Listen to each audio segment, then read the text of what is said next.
What's the saddest thing you were paid to do that left you questioning everything in the end? I was scrolling through Craigslist looking for odd jobs when I found the weirdest post I'd ever seen. Cry at my funeral for $200. It had to be a joke, but in my experience, it was always the weird posts that got me paid, so I sent out a text and scheduled a meetup. Well, it wasn't a joke. The lady, Elaine, slid a $100 bill across the table, rolled up the same way sketchy dealers do it, and smiled. That's your deposit.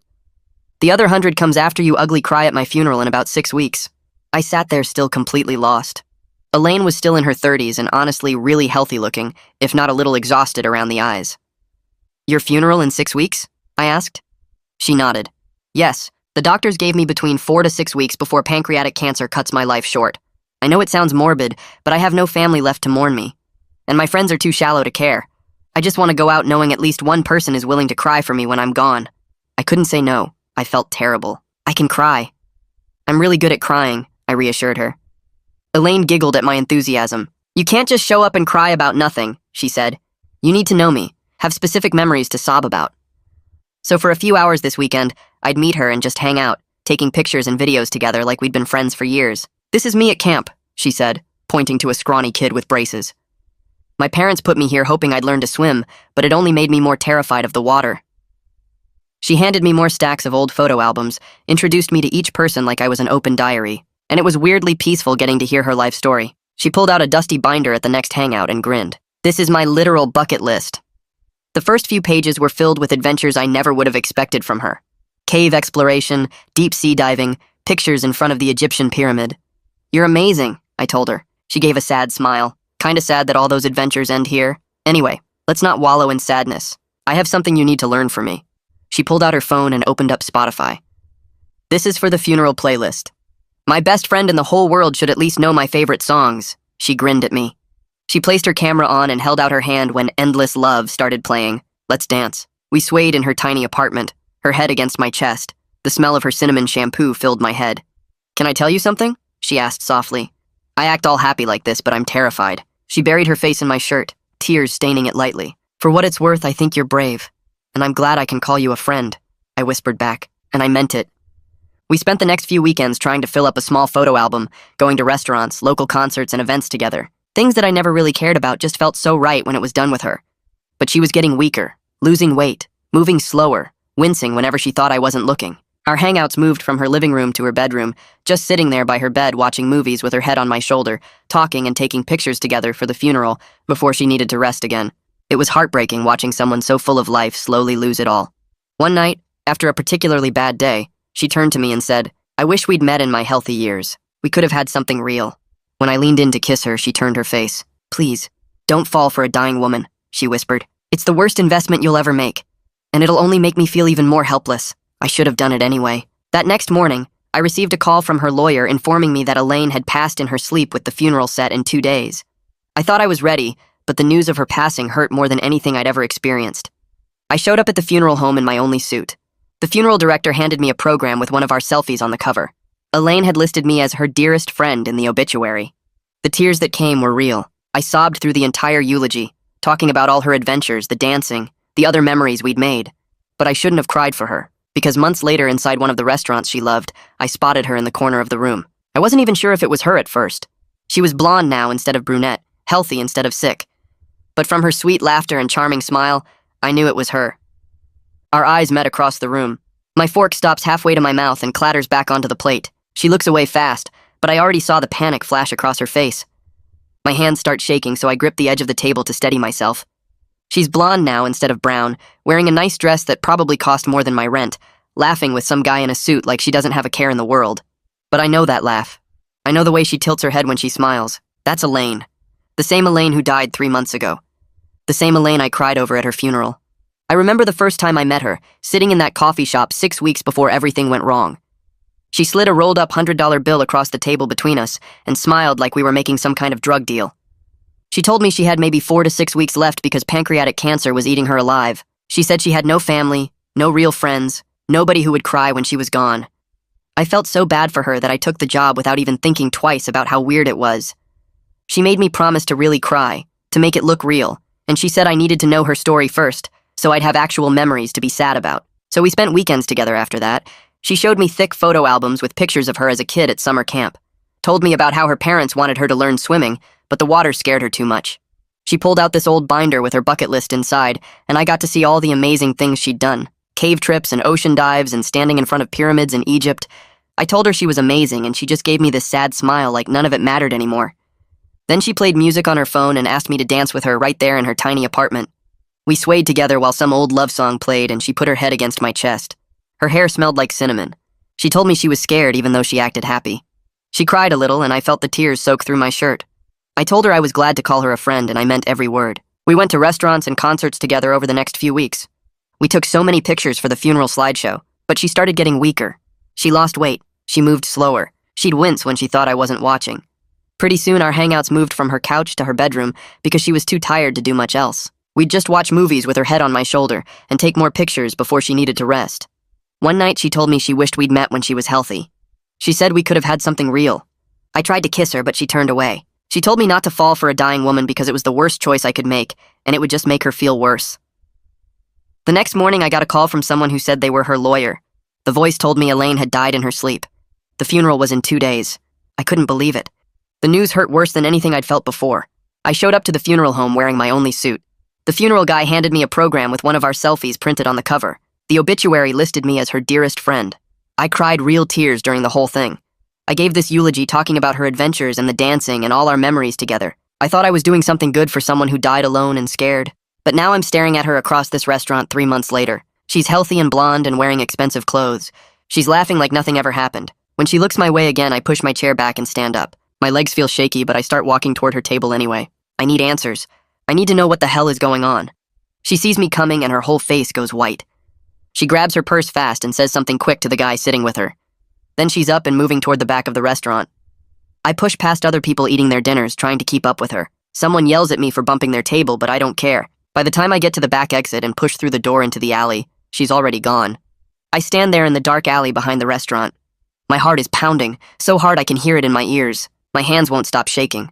I'm confused and mad, and I don't know what to think. Back at my apartment that night, I pull out the memorial program from my desk drawer. I stare at our photo on the cover. We look so happy in that picture.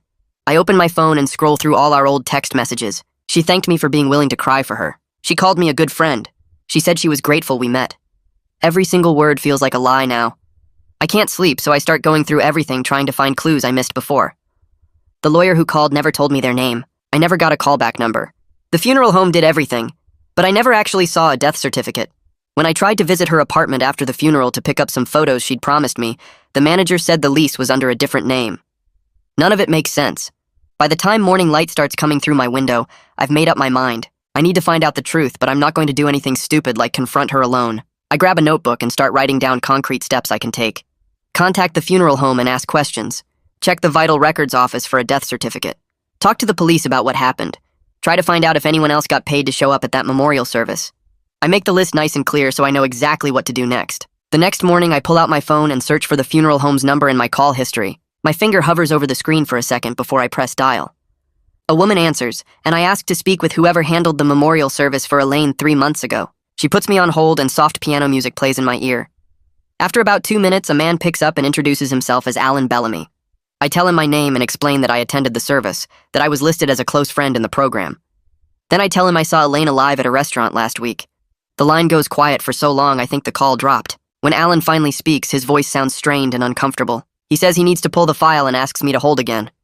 When he comes back, he admits something that makes my stomach drop. It was technically a memorial service, not a funeral, because there were never any remains. No body, no ashes, nothing.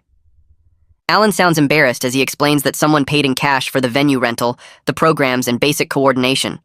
The paperwork was minimal because no actual burial or cremation was involved. He says memorial services without remains aren't uncommon when families want to honor someone who donated their body to science or was cremated privately. I ask if he can check what name was on the payment paperwork. He puts me on hold again, and I can hear papers rustling in the background. When he returns, he says the contract was signed by someone using just a first initial and last name, paid entirely in cash with no credit card or check trail. He promises to call me back with more details after he reviews everything properly. Next, I drive to the Vital Records office downtown and park in the lot behind the building. Inside, fluorescent lights buzz overhead, and a clerk sits behind a counter organizing files. I approach and ask her to search for a death certificate under Elaine's full name. She types slowly on her computer, her fingers pecking at the keyboard one key at a time. After several minutes, she shakes her head and says there's nothing in the system. I feel my chest tighten as she explains that processing can take a few weeks sometimes, but 3 months should have been more than enough time for any real death to show up in the records. She asks if I have the date of death, and I give her the exact day the lawyer called me. She searches again using the date, but still finds nothing. She suggests that maybe the death occurred in a different county or state, but her tone makes it clear she thinks something doesn't add up either. From there, I drive straight to the police station and walk up to the front desk. The officer on duty looks bored until I say, I need to file a report about possible fraud. He pulls out a form and clicks his pen, suddenly more interested. I start from the beginning with the Craigslist ad offering $200 to cry at a funeral. His eyebrows go up, but he keeps writing. I explain the weeks of building a fake friendship, the stories about terminal cancer, the memorial service where I gave a real eulogy. Then I tell him about seeing her alive and healthy at the restaurant. He stops writing and looks at me for a long moment before asking if I have any proof. I pull out my phone and show him the old text messages, the memorial program, and photos we took together. He takes notes on everything and says someone from the Financial Crimes Unit will contact me. He warns me that these cases can be tricky to prove and asks if I lost anything besides the $200. I tell him it's not really about the money. 2 days later, my phone rings with a number I don't recognize. A woman introduces herself as Detective Maeve Donnelly from Financial Crimes. Her voice is professional but not cold, and she asks if I can come to the station for an interview. I agree, and an hour later I'm sitting in a small room with her across a table. She's maybe in her 40s with dark hair pulled back, and she takes her time listening as I walk through the whole story again. I show her the texts, the program with our selfie on the cover, and more photos from our time together. She asks detailed questions about the payment method, the timeline, and whether I ever met anyone else connected to Elaine. When I mention the lawyer who called about her death, she asks if I have a number or name. I shake my head and admit I never got either.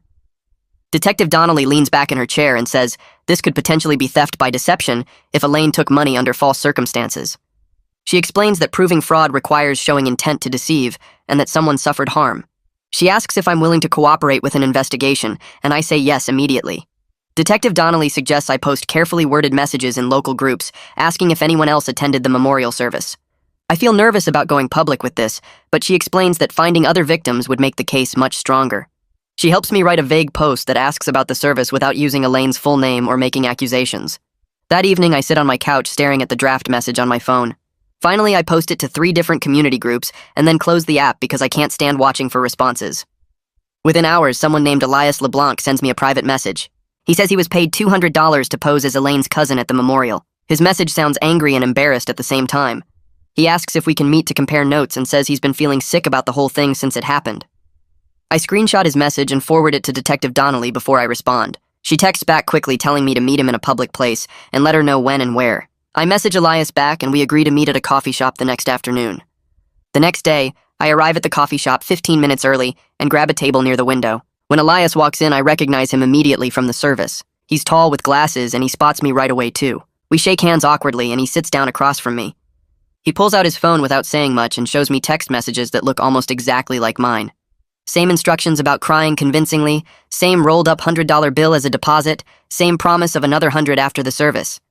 He mentions that someone named Reese handled most of the logistics and payments. I write down the name and text it to Detective Donnelly while Elias orders coffee. We spend the next hour piecing together everything we know. Neither of us ever met Elaine's supposed lawyer, and we both just got phone calls with no callback number. The funeral home seemed real enough, but everything was minimal and rushed. We were both told we'd get the second $100 mailed to us after we cried convincingly at the service. Elias admits he felt genuine grief during the memorial because Elaine's story about dying alone was so sad. He says he actually cried real tears thinking about how lonely she must have been. I tell him I did the same thing, and we sit there for a minute not saying anything. Before we leave, I take his number and promise to keep him updated about what Detective Donnelly finds.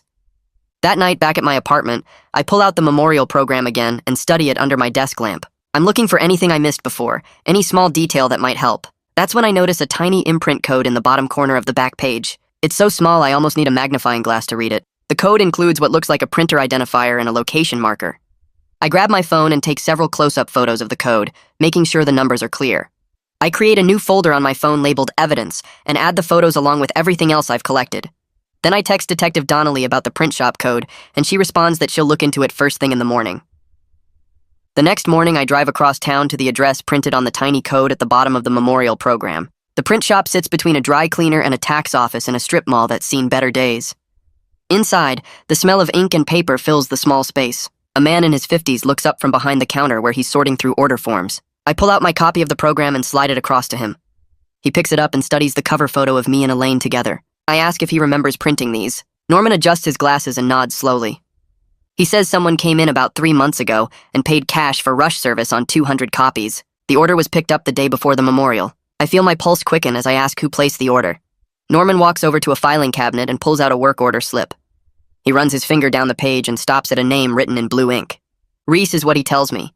A woman named Reese Barnett handled everything. I take a photo of the work order with my phone and thank him for the information.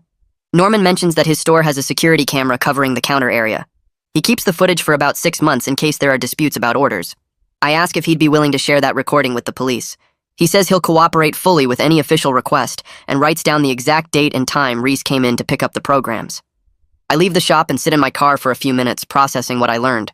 Another name to add to the puzzle. I text the information to Detective Donnelly, along with the photo of the work order. My phone rings 2 hours later while I'm making lunch in my apartment. Detective Donnelly tells me she ran a search through the state attorney database looking for anyone named Reese Barnett. Nothing came up in the legal system, but she found something else. There's a notary and event coordinator by that name who runs a small business handling memorial services and celebration of life ceremonies. The business has been operating for about 5 years with no complaints or legal issues on record. Detective Donnelly says she's going to request the print shop footage through official channels now that we have a specific date and suspect name. She reminds me that building a solid case takes time and proper procedures. I tell her I understand, but privately I'm feeling impatient. Every day that passes feels like Elaine and Reese could disappear or find new victims. After we hang up, I sit on my couch and think about what comes next. The urge to drive back to that restaurant and confront Elaine directly is strong. I want to walk up to her table and demand answers about why she did this, but I know that would be stupid and could mess up the investigation. I call Detective Donnelly back and tell her I won't try to contact Elaine or Reese on my own. I promise I won't go back to that restaurant alone or do anything that could compromise the case. She sounds relieved and says she appreciates my cooperation. The investigation needs to follow proper legal procedures, even though I want faster results. She mentions that my safety matters too, since we don't know how Elaine might react if she feels cornered. I agree to stay away and let the professionals handle it from here. A week crawls by with no updates. I try to focus on other things, but my mind keeps circling back to Elaine's face across that restaurant and how healthy she looked. Finally, I decide to go back to the restaurant during lunch when it's busy, and less likely Elaine will be there. I just want to talk to the manager and see if they can provide any useful information. The lunch crowd is thick when I walk in, and I have to wait a few minutes before someone can help me. A woman with dark hair pulled back in a ponytail approaches and introduces herself as Kaylee Osborne. I explain that I'm working with the police on a fraud case, and the woman I saw here might be connected to it. Kaylee listens carefully as I describe Elaine and show her a photo from the memorial program. Her expression shifts to recognition. She confirms that a blonde woman matching that description comes in regularly. Kaylee says she usually shows up on Thursday evenings and sits at the same corner table. I write down the information and thank her for her help. Kaylee leans against the hostess stand and tells me she can't share security footage without a legal request from the police, but she's willing to cooperate fully if they reach out officially. She grabs a notepad and writes down the woman's usual schedule, along with details about her typical orders and behavior. Then Kaylee mentions something that makes my stomach tighten. The blonde woman sometimes meets with another woman who could be Reese based on my description. They sit together for hours talking in low voices and looking at papers spread across the table. Kaylee hands me the notes and says she hopes it helps with the investigation.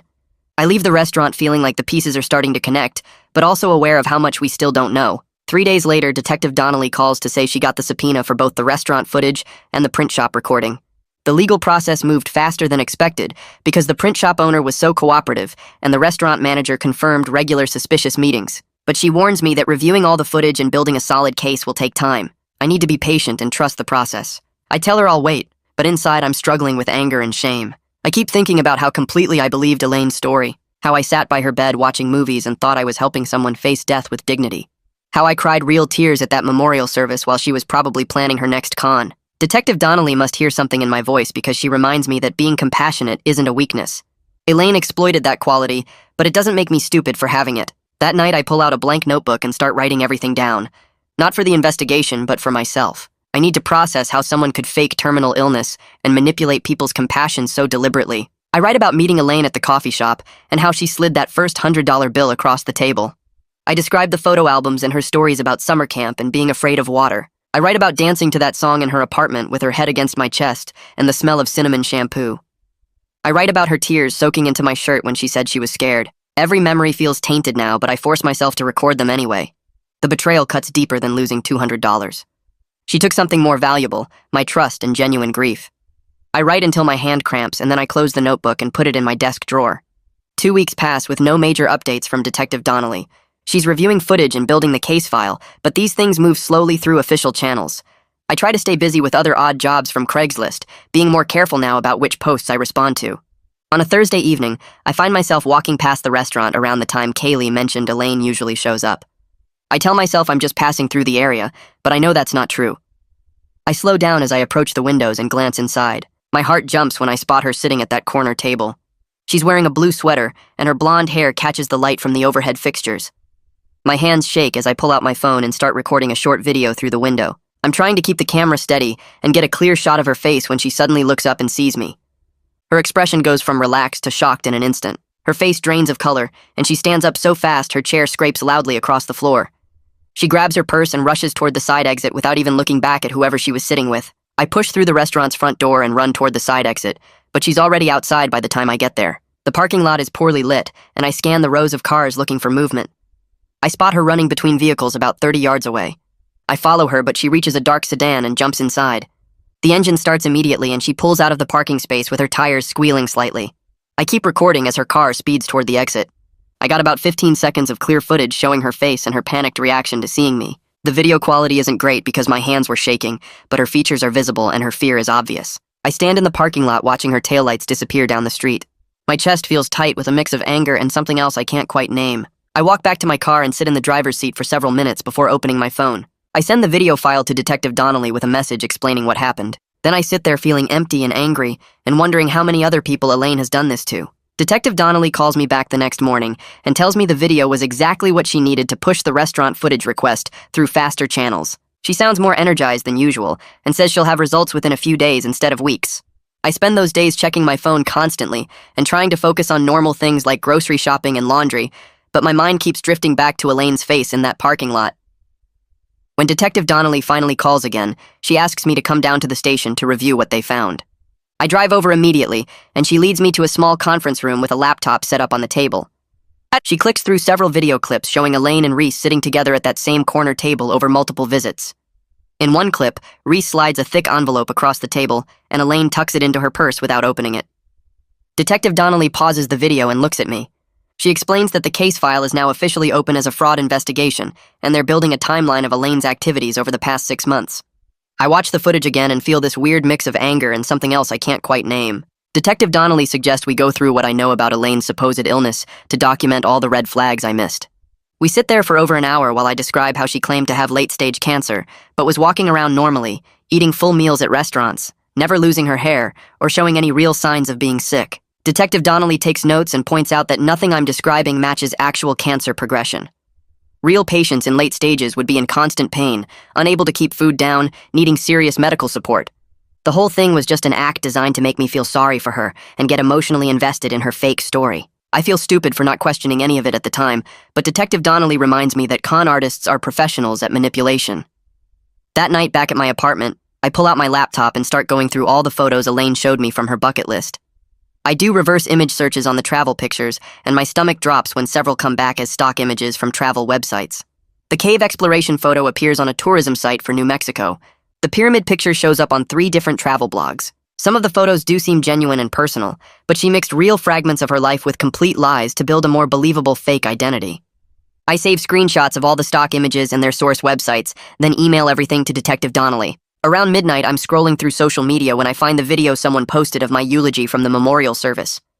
I hesitate before clicking play, but I force myself to watch it. Seeing myself up there sobbing about Elaine's bravery and adventures makes me feel sick with shame. I talked about how strong she was facing death, cried real tears about losing a friend, described memories we made together like they meant something. She was probably sitting somewhere watching this video and laughing at how well her plan worked. I wonder how many other people she's pulled this same trick on.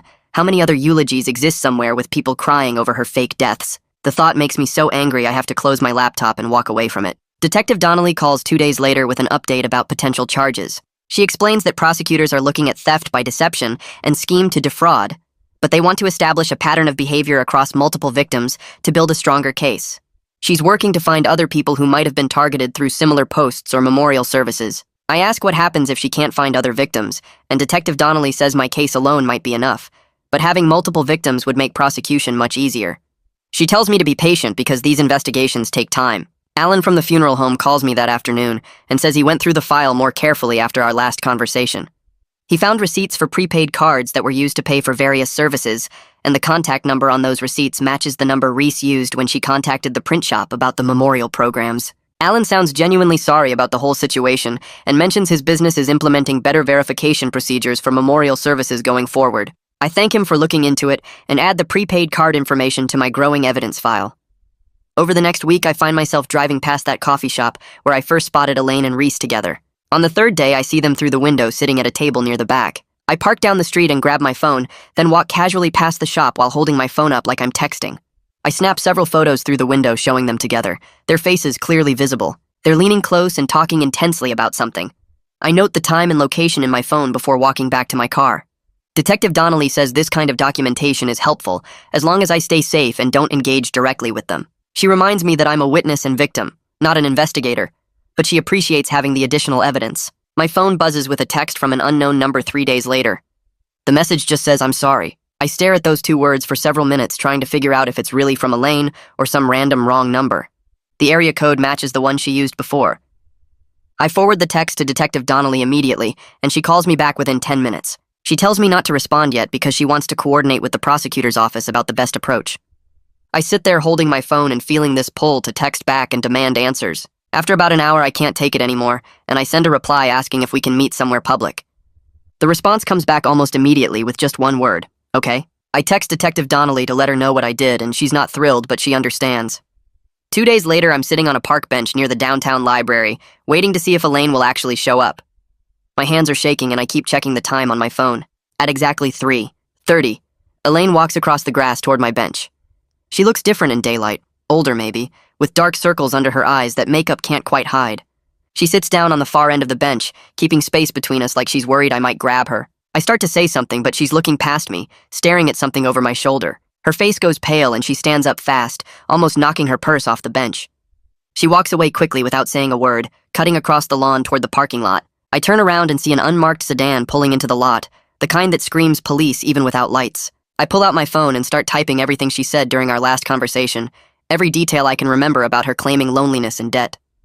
I type for 5 solid minutes, recording her exact words about staging the memorial as some kind of social experiment, her refusal to call it a con. My hands shake while I type, but I keep going because I know memory fades and changes, and I need this documented while it's fresh. Detective Donnelly calls me 20 minutes later, and I can hear the frustration in her voice. She tells me Elaine was gone before the officers could get close enough to approach her. She's not yelling, but she's firm when she says I can't do solo meetings anymore. I'm both a victim and a witness, she explains, and that means I need to follow protocols. I want to argue that I got her to show up, that I almost had her talking, but I know she's right.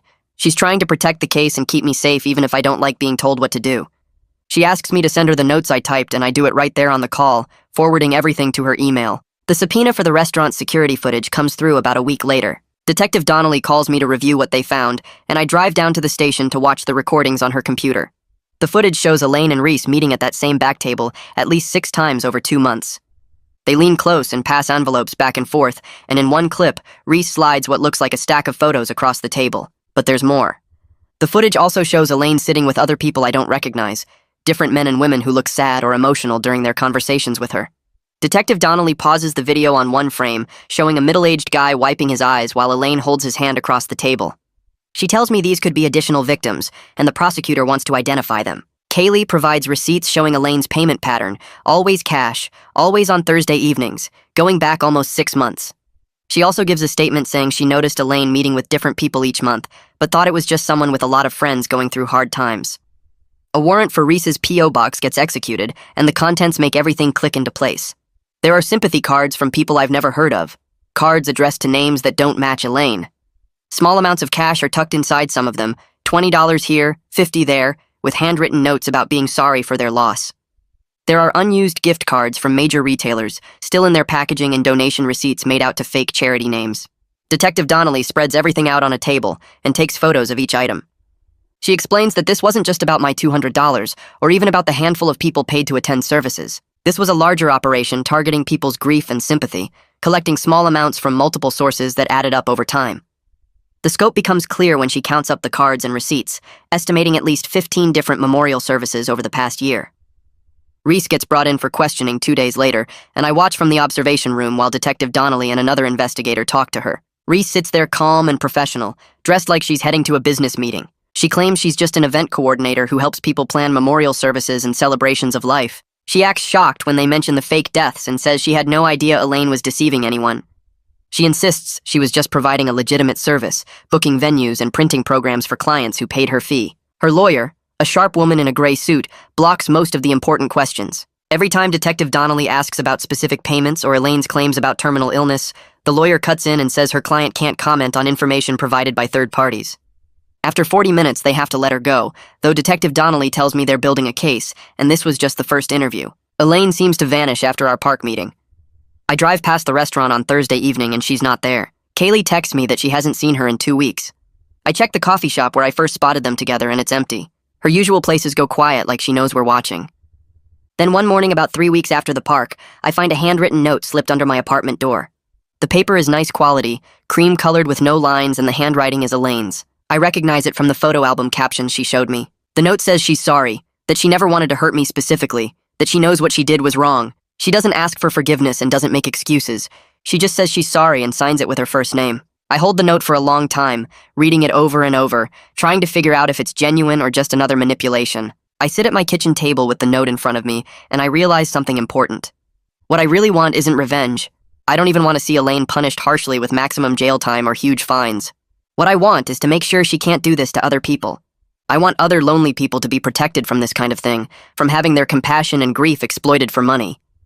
I want the people who sent those sympathy cards and cash to know they were scammed, so they can be more careful next time. I call Detective Donnelly and tell her this, and she's quiet for a moment before saying, "That's actually really mature." She tells me the best way to protect others is to cooperate fully with the prosecution and let the legal system work. I agree, and I hand over the note as evidence. Detective Donnelly calls me a few days later with a plan. She wants to arrange a controlled meeting using the phone number Elaine used to text me. The conditions are clear, and she goes over them twice to make sure I understand. Public location with lots of witnesses, plainclothes officers nearby, and I stick to the exact script we practice. I'm supposed to get her talking about the memorial services and the other people she targeted. I'm not supposed to accuse her directly or make her defensive. Detective Donnelly and I spend an hour going over different scenarios and responses. She texts from my phone asking if we can meet and talk, and Elaine responds within minutes saying, "Okay." We set it up for a diner across town, neutral territory where neither of us has history. The morning of the meeting, I show up 30 minutes early, and the diner is busy with the breakfast crowd. I pick a booth near the middle where I can see both exits. 2 officers are sitting at the counter dressed like regular customers, and Detective Donnelly is in a car outside watching the entrance. Elaine walks in exactly on time and slides into the booth across from me. She looks tired and scared, nothing like the confident woman from the restaurant. She starts apologizing right away, saying she's done this before with other people, that she's been running this scheme for over a year. She's crying and the tears look real, running down her cheeks and dripping onto the table. She says she'll pay everyone back, that she just wanted to feel important to someone, that being mourned made her feel valued in a way real life never did. I'm listening and trying to remember the script when I see movement behind her. Detective Donnelly and 2 officers in uniform walk up to our booth. Elaine sees my eyes shift and she turns around. Her face just crumbles when she realizes what's happening. One officer asks her to stand up and she does, moving slow like she's in a dream. They tell her she's being detained for questioning regarding multiple fraud complaints, and she doesn't resist. She just looks at me one more time with this broken expression before they walk her out. After they take Elaine to the station for processing, I drive home and I completely fall apart. The rush from the meeting wears off and I'm left sitting on my couch feeling exhausted and empty. I thought I'd feel satisfied or victorious, but instead I just feel sad and confused. I cry for about an hour, not pretty crying, but the ugly kind that leaves you with a headache. I think about how she manipulated me, but also about how lonely she must have been to do something this extreme. I think about dancing to that song in her apartment, and how real it felt at the time. Eventually, I pull myself together enough to look up therapists in my area. I schedule an appointment for the following week because I know I need help processing all of this. I also decide I'm going to be way more careful about the odd jobs I take from Craigslist going forward. Maybe stick to furniture moving and yard work instead of anything involving people's emotions or life stories. Over the next few weeks, I meet with someone from the prosecutor's office 3 different times to work on my victim impact statement. We sit in a small conference room with bad lighting, and I go through everything again, but this time focusing on how the whole scheme took advantage of people wanting to help someone dying. I tell her I want money back not just for me, but for all the other people who sent cards or small donations, thinking they were supporting a grieving friend. She takes notes and asks me specific questions about the timeline and the fake medical claims. I spend hours going over bank statements and text messages, matching dates and payments to build a clear picture of the fraud. The prosecutor explains that strong victim statements help show the real harm caused beyond just the dollar amounts. I write and rewrite my statement probably 6 times, trying to get the tone right so it sounds serious but not angry or mean. The case drags on for months after that initial meeting. The prosecutor calls every few weeks to update me on plea negotiations. Elaine's lawyer tries to argue she has mental health issues that explain her behavior, which makes me mad because plenty of people struggle without running elaborate cons. Eventually, both sides reach an agreement where Elaine pleads guilty to multiple counts of theft by deception and fraud. Reese pleads guilty to being an accessory and helping coordinate the fake memorial services. The plea deal includes a payment plan for giving money back to victims and probation with required community service focused on mental health support programs. I'm relieved we won't have to go through a full trial because I don't think I could handle sitting through weeks of testimony and cross-examination. The sentencing hearing happens on a cold morning in late fall, and I show up in the same suit I wore to Elaine's fake funeral. The courtroom is smaller than I expected with wood paneling and fluorescent lights that buzz slightly. When my turn comes to give my statement, I walk up to the microphone and my hands shake a little as I unfold my papers. I talk about how the fake friendship and manufactured grief affected me, how it made me question my ability to trust people and read situations. I explain that I'm not here asking for harsh punishment or revenge, but I want accountability for what happened, and I want to prevent this from happening to other people. I mention the other victims who sent sympathy cards and small donations, people who were manipulated into mourning someone who wasn't dead. My voice stays steady the whole time and I don't cry even though part of me wants to.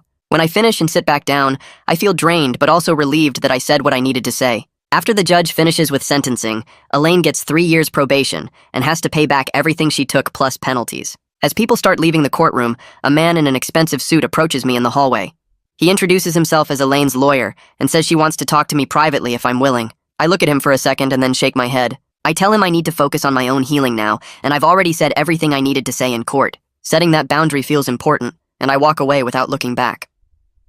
A few weeks later, I decide to go back to the restaurant where I first spotted Elaine. I park in the same lot and walk through the front door, my heart beating faster than normal. Kaylee is working the host stand, and when she sees me, she gives a small nod like she remembers everything that happened. I order lunch and sit at a table by the window, eating slowly and watching people walk by outside. The food tastes normal, and the restaurant feels like just a restaurant again, not some crime scene or place of betrayal. I'm proving to myself that I can move forward with regular moments and not let what happened ruin every place we went together. My phone rings while I'm finishing my sandwich, and it's Detective Donnelly calling with an update. She tells me they recovered partial money from Reese's bank accounts, and it's being split up among all the victims based on how much each person lost. She also says she notified other police departments about the scheme in case similar cases show up in different cities. The local case is officially closed now, and she thanks me for my cooperation throughout the investigation. I thank her back for taking the whole thing seriously and not treating me like I was stupid for falling for it. That weekend, I meet Elias for coffee at a place neither of us has been to before. We talk about what to do with the original $200 deposits we each got from Elaine at the start. We both still have the money because it felt wrong to spend it after finding out the truth. Elias suggests we donate it to a real cancer charity, something that actually helps people fighting terminal illness instead of someone pretending to be sick. I agree immediately because it feels like a way to take something bad and turn it into something that might help someone. We look up local charities on our phones right there in the coffee shop and pick one that supports families dealing with pancreatic cancer specifically. Back at my apartment, I start going through everything from my time with Elaine, deciding what to keep and what to throw away or delete. I delete most of the photos from my phone, but I save a few of them. Not because I miss her or want to remember the fake friendship, but because I want reminders that my ability to care about people is actually a strength, even when someone takes advantage of it. I keep one photo of us at a concert and another one from a restaurant, just as proof to myself that I was willing to show up for someone I thought was dying alone.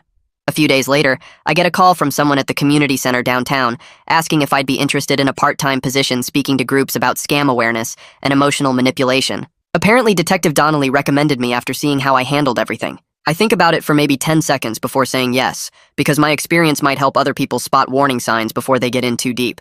Turning the pain into something useful gives me a sense of purpose that I haven't felt in months. Alan from the funeral home calls me one evening to tell me they've completely updated their policies for memorial services. They now require way more paperwork and verification before they'll host any event, and they've trained all their staff to watch for potential fraud. He thanks me for pushing the issue and says the changes will help protect other families and prevent the funeral home from being used for scams. I tell him I appreciate the call, and I'm glad something good came out of the whole mess. A few weeks later, a thin envelope shows up in my mailbox with the county seal printed in the corner. I open it right there in the hallway and pull out a check for $370, my portion of the recovered money from Reese's accounts. I stand there looking at the amount and thinking about all the things I could buy with it. But then I remember sitting in my therapist's office last week, talking about how hard it still is to trust people sometimes. I fold the check back into the envelope and walk upstairs to call the therapist's office and ask how many additional sessions $370 will cover. The receptionist puts me on hold for a minute, then comes back and says it's enough for about 6 more appointments if I keep the same weekly schedule. I book all 6 sessions right there on the phone because taking care of my mental health feels more important than buying anything else right now. That evening, I sit down at my kitchen table with my laptop and open a blank document. I've been thinking about writing this whole thing out for weeks, but I kept putting it off because I wasn't sure what I wanted to say or if anyone would even care. But then I realized I'm not writing it for sympathy or attention. I'm writing it as a warning for other people who might see similar ads on Craigslist or get approached with unusual requests that seem harmless at first. I start typing out the story from the beginning, keeping it factual and clear without making myself sound like a victim or making Elaine sound like a monster. I focus on the red flags I missed, like how she never showed me any medical records, or how the lawyer never gave a callback number. I write about the lessons I learned about protecting myself while still being willing to care about people, about how compassion doesn't have to mean being stupid or careless. The post ends up being longer than I expected, almost 2,000 words by the time I finish and save it as a draft. I'll probably edit it down before posting it anywhere, but just getting it all written out feels good, like I'm turning something painful into something that might actually help someone else avoid the same mistake. One evening about a week later, I'm walking through the park near where Elaine's apartment building used to be, the one with the courtyard where we danced to that song.